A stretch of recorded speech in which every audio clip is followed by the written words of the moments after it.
everyone, and welcome back to Style with Substance. Thank you again for joining me for another video today. I'm going to be discussing all things organisation, how I stay organised, some tips on how you can, keep everything in check. So if you like the sound of that, please keep watching. Right, so depending on what point of view you're coming at this from, there's a number of different ways that you can really stay organised, both in your social life, financially, spiritually, psychologically, if that's possible. But yeah, I'm just going to run through a few of the things that I do.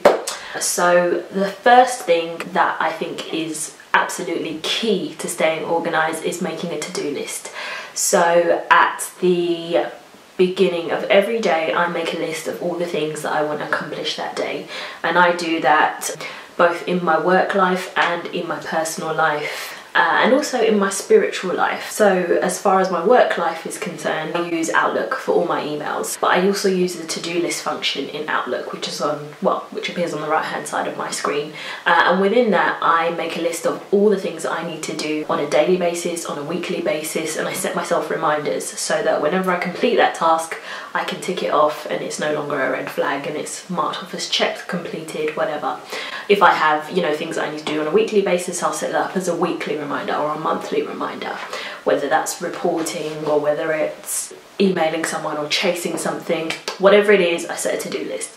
In my personal life, I make that list on my iPhone. I use my iPhone 6 Plus, and within the Notes app, I make a to-do list. So I make a to-do list for the week and I split it out by day. So every day I will have a few items in there which I need to check off. There is another app, I think you can use the calendar app because it has memos, reminders and that sort of thing, but I just prefer the notes function because it just allows me to be a bit more free with one typing. So yeah, make a list of everything that you want to accomplish at the beginning of each day, each week, each month, each year.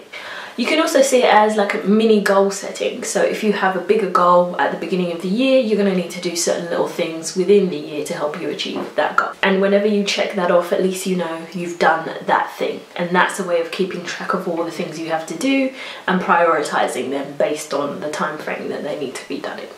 So step number 2 on how I stay organised is to make a note of all important dates. So I have this notebook which I got from Paper Chase. They also have lots of diaries, organisers, whatever, but I suggest you get yourself a diary and you write down all the important dates to you in that diary. So that could be birthdays, events, whatever it is, write it down in there, and then at least you've got it down somewhere. Now a lot of people are very comfortable with using the calendar in their iPhone, and I am one of those people. I use that for everything. I've got birthdays in there, when I'm meeting up with friends, dates that I need to call certain people to get stuff done. I very much use my iPhone. But some people find that when they write something down in a book, it's easier to access. If your phone were to die or your battery were to die or your phone were to get stolen, then you'd have no record of all that stuff. And so some people find that they either like to write all their information down in a physical calendar, diary, or do both. So whatever works for you. If you're a creative or if you're somebody that needs to be thinking up new ideas all the time, it can all go on in here, but if you don't write it down, I find that if I don't write things down, I completely forget them. So I use this notebook for ideas, brainstorming, note-taking, whatever. Whenever something comes to my mind and I'm going to need to refer to it later, I write it down in this notebook here. So in here I've also got a list of all the, for example, blog posts that I would want to write or YouTube videos that I'd want to film. So this is where I keep all my ideas. You can also transfer that information over into your to-do list. So if you make loads of notes, you come up with some really good ideas, those are things that you're going to want to act on. So then you transfer those ideas and you put those into your to-do list. So that is a way that I stay creatively organised. So the fourth thing is prioritising. So we always have things that are taking our attention and taking us away from what we probably should be doing, or things that are more important that we put off until last and do things that are less important probably because they're more fun. So I think prioritization is something that not everybody has mastered. I am still learning to master it because essentially I just make a list and I just go through the list from the beginning, which is not always the way to do it. So I think prioritizing is really about thinking about the things that are more time sensitive, so the things that have to be done sooner, thinking about the things that are going to have a bigger impact if they're not done, thinking about the things that are going to cost you money if they're not done, and putting those things at the top of your list and doing those things first. Once you get that idea in your mind, it makes prioritization a lot easier. Another really important form of organization is financial organization. Now, if you have a job and you're earning money and you've got bills to pay or you've got lots of outgoings, you need to be financially organized, especially if you're not really good with money. And if you are the type of person that is a very spend happy, shall I say, you are going to want to create yourself a budget. And what that will help you to do, for those of you that, you know, aren't familiar with budget making, is to make a list of all your incomings, so your income, so your salary from work or any other money you might be getting from parents, and to make a list of all your outgoings, so your bills, so your phone bill, for example, petrol for your car, your travel card, money for food, clothes, whatever it is. Make a list of all of those things. And when I say those things, I say make a list of all the essential things. So once you've made a list of all the things that are essential, that are your outgoings, and you've got your incomings, whatever you're left with is the money you have to play with. So if you do this on a monthly basis, then you know what you have left over, and you can either choose to spend that money, or you can choose to save some of it or all of it, whatever you want to do. Have it in your budget, and then that way you can keep a track of your spending as well.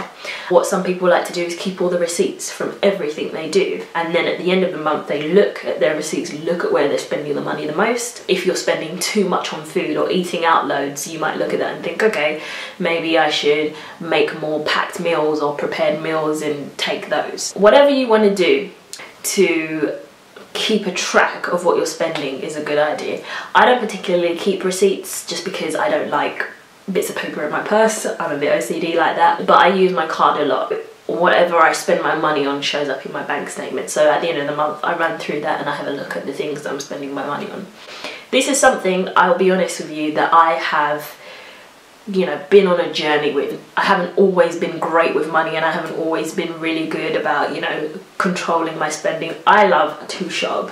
Anybody who knows me knows I love to shop. I spend a lot of my money on clothes, beauty products and food. Actually, the majority of it goes on food probably. So the final one, which I like to call social/emotional organization, and I mix those two up because for me my social life very much interlinks with my emotional life. So the people who I socialise with are people who I care about and people whose time I value and whose company I enjoy. So being organised as far as, so let's call them friendships. So being organised as far as my friendship really involves contacting those people regularly just to check in with them to see how they are. You know, when you've got really close friends who you don't see all the time, I think it's really important that you check in on those people. And if you feel like it's helpful, set yourself a reminder, like maybe make it a bi-weekly thing or a monthly thing.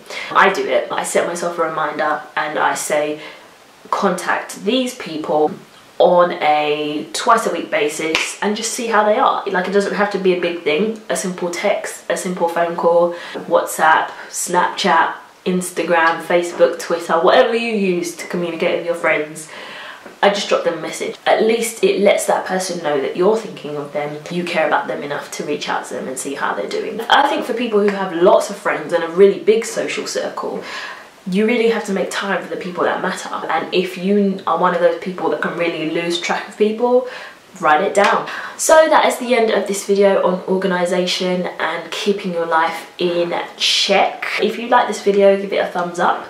Comment below and give me some of your tips on how you stay organised. I think we can all help each other in this because it's something that we're all constantly learning about. But subscribe if you haven't already. I'll have lots more life skills type videos coming. Thank you so much for watching and hopefully see you in the next one. Bye. Everything in black first, and if I like it, I get other colours. I think it was about £20. I like that the sort of band is very flexible. So yeah, I'll be doing a couple of outfits.